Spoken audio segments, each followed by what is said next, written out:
Section 3. You will hear a conversation between a student, Andrew, and a student advisor, Monica, about a diploma course. First, you have some time to look at questions 21 to 25.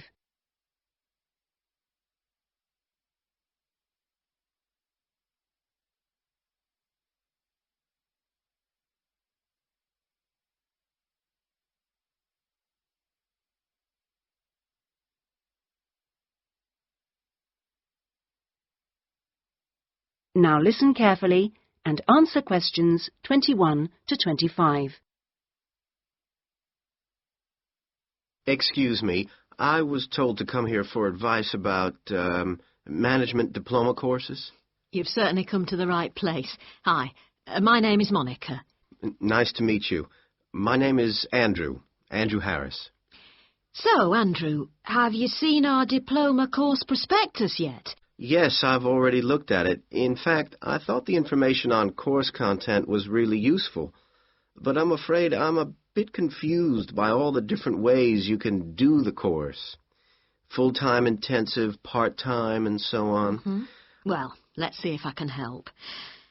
I think each course type has its advantages and disadvantages, so it really depends on you, your own study habits, and your financial circumstances, of course. Are you working at the moment? Yes, I've been working in the administration section of the local hospital for the last 3 years. Mm-hmm. And before that, I worked in the office of a computer engineering company for 2 years. So I've got about 5 years of relevant work experience. Mm-hmm. And what I'm hoping to focus on is personnel management. I see. And are you planning to leave your current job to study, or are you thinking about just taking a year off? I want to know what my options are, really. I don't want to quit my job or anything, and my employers are keen for me to get some more qualifications, but obviously it would be better if I could do a course without taking too much time away from work. Right. So you don't really want to do the full-time course, then? No, not really. It's also a question of finances. You see, my office have agreed to pay the cost of the course itself, but I would have to take unpaid leave if I want to study full-time, and, well, I don't think I could afford to support myself with no salary for a whole year. Okay. Well, you have two other possibilities.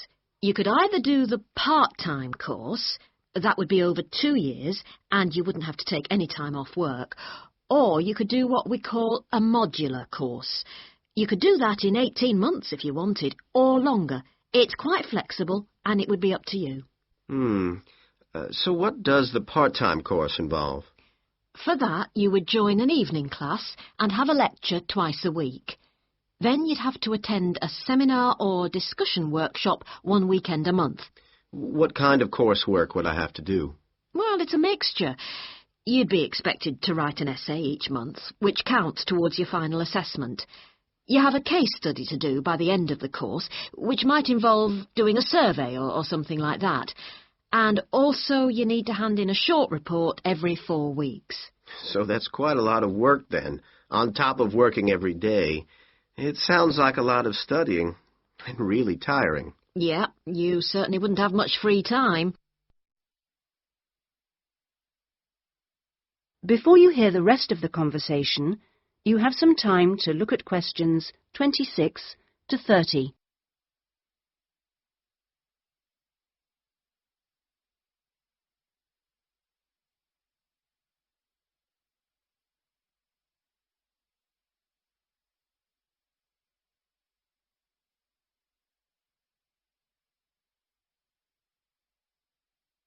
Now listen and answer questions 26 to 30. What about the modular course? What would I have to do for that? Well, that's where you get the opportunity to study full-time for short periods. That way you can cover a lot of coursework and attend lectures and seminars during the day. And each module lasts for 1 term, say about 12 weeks at a time. There are obvious advantages in this. The main one being that you can study in a much more intensive way, which suits some people much better. And how many of these modules would I have to do to get the diploma? The current programme is 2 modules, and then you have to choose a topic to work in more depth. But you can base that on your job, and so you don't need to be away from the office. And how long it takes is up to you.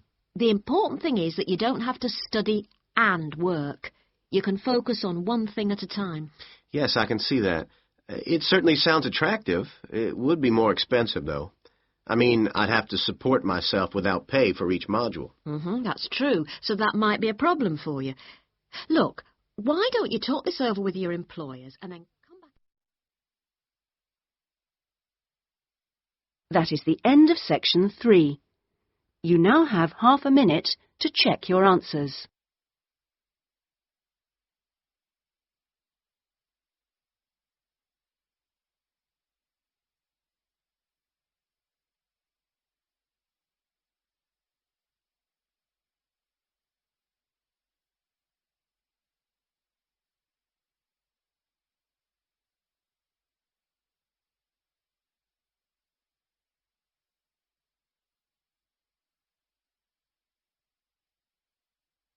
Now turn to section 4.